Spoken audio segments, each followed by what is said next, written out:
पीले दांत वाली बहू। रंजना कभी ब्रश नहीं करती थी। उसे कितनी बार उसके माँ बाप ने डांटा, लेकिन उसका कोई असर उस पर होता ही नहीं था, जिस कारण से उसके दांत पीले पीले हो जाते हैं। शादी के बाद। अरे बहू, वैसे तो तुझ में कोई कमी नहीं है, पर तेरे दांत इतने पीले कैसे हैं बेटा? कैसे मतलब? कोई सर्जरी थोड़ी ना कराइए। वो तो क्या नाम, मैं ब्रश नहीं करती थी तो पीले हो गए। अब क्या करूं? आप कहें तो लाल करवा लूं या फिर काले? यार ये क्या है, क्यों माँ से लड़ रही हो? लड़ रही हूँ? अरे मैं लड़ रही हूँ या ये बोल रही है कि दांत पीले हैं, पीले। अरे तपस्या थोड़ी ना की है इन्हें पीले करने के लिए। बकायदा ब्रश नहीं किया है 20 साल तक, तब जाकर। छी, कैसी बात कर रही हो? ये उस वक्त तो पीले नहीं थे जब हम लोग तुम्हें देखने आए थे। अरे तब साफ करवा लिया होगा डेंटिस्ट के पास जाकर। अब देखो कैसे पीले पीले लग रहे हैं। रंजना सास की तरफ गुस्से से देखती है। फिर शुरू हो गई पीले पीले पीले।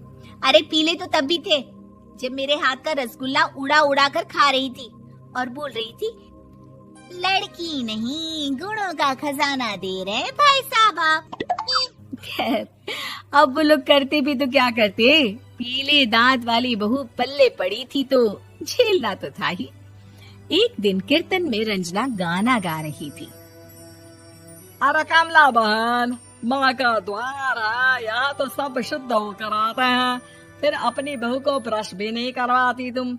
दूर से पीले पीले दांत भक्ति में बाधा उत्पन्न कर रहे हैं। अरे कोई 2 साल की बच्ची थोड़ी ना लेकर आई हूँ मैं बहू बनाकर। अच्छी खासी लड़की है, अरे कैसे करवाऊं ब्रश? ये तो उसे खुद करना चाहिए ना। अब माँ बाप तो इसके जैसे तैसे निपटा दिए, ये नहीं सोचा कि सास कैसे संभालेगी। सास बहू को लेकर घर आ जाती है, लेकिन सोच लेती है कि अब इसे लेकर कहीं नहीं जाएगी। अगले रोज बहू कहती है, अरे क्या हो गया, मंदिर नहीं जाना क्या? कीर्तन का वक्त हो रहा है। मेरी मधुर वाणी से कान्हा जी जागते हैं और सोते हैं। आप तो जानती है ना उनकी भक्ति में कितना मन लगता है मेरा। वो क्या है ना, तबीयत ठीक नहीं लग रही है मेरी, आराम करूंगी मैं। तबीयत ठीक नहीं लग रही? अभी तो मिथुन के गाने पर नाच रही थी आप, और अब बोल रही है कि तबीयत ठीक नहीं लग रही। अरे भक्ति में मन लगा लो सासू माँ, ऊपर जाना है, क्या मुंह दिखाओगी आप? हाँ? सास को बहू की बात पर गुस्सा आ जाता है। मैं क्या मुंह दिखाऊंगी, इसकी चिंता तो ना कर, समझी? अपने मुंह की चिंता कर, जो ये पीले पीले दांत लेकर हर जगह पहुंच जाती है। पता है लोग कितना मजाक बनाते हैं। ना जी ना, मैं नहीं जाना कहीं तेरे साथ। तो ये बात है, कोई ना, मत जाओ, मैं अपने कमरे में ही बैठकर भक्ति कर लूंगी। ऊपर वाला दांत थोड़ी ना देखता है, मन देखता है, भावना देखता है। और अरे बस बस, तू सब कुछ दिखा, बस ये सफेद चमकदार दांत ना दिखाना किसी को, है?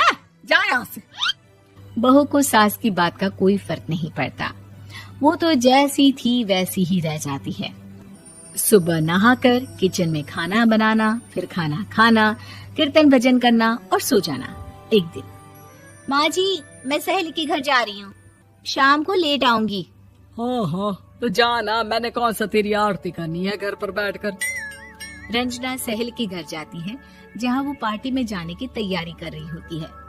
अरे शिखा, कहाँ जाने की तैयारी कर रही है? मैं गलत वक्त पर आ गई क्या? अरे नहीं यार, उल्टा सही वक्त पर आ गया। मैंने ये साड़ी और ज्वेलरी निकाली है यार, शाम को इनके ऑफिस की एक पार्टी में जाना है। बताना कैसा लग रहा है ये सब? नहीं यार, इस ड्रेस के साथ तो वो वाली ज्वेलरी अच्छी लगेगी। हाँ हाँ सही बोल रही है, मैंने ध्यान ही नहीं दिया। वैसे तो हमेशा से मस्त फैशन सेंस रखती है। तो बड़ा जाती होगी ना पति के साथ पार्टी में। रंजना कुछ नहीं बोलती, बस सोचती है कि यार काश ये बात सही हो जाती, पर मैं क्यों नहीं जाती पार्टी में? क्या इन लोगों की कोई पार्टी होती नहीं होगी? रंजना घर आती है और रात में पति से सवाल करती है, एक बात बताइए, आप मुझे किसी पार्टी में क्यों नहीं ले जाते? क्या आपके यहाँ ऑफिस में पार्टी नहीं होती? पति बेचारा क्या कहता कि दांत पीले हैं तुम्हारे इसलिए। अरे कोई पार्टी होती नहीं हम लोगों के ऑफिस में, तो कहाँ से लेकर जाऊं? और मार्केट, मॉल, कहीं वीकेंड घूमना, कहीं तो। अरे यार, सारे हफ्ते में एक छुट्टी मिलती है, तो सोचता हूँ कि आराम ही कर लूं। क्यों?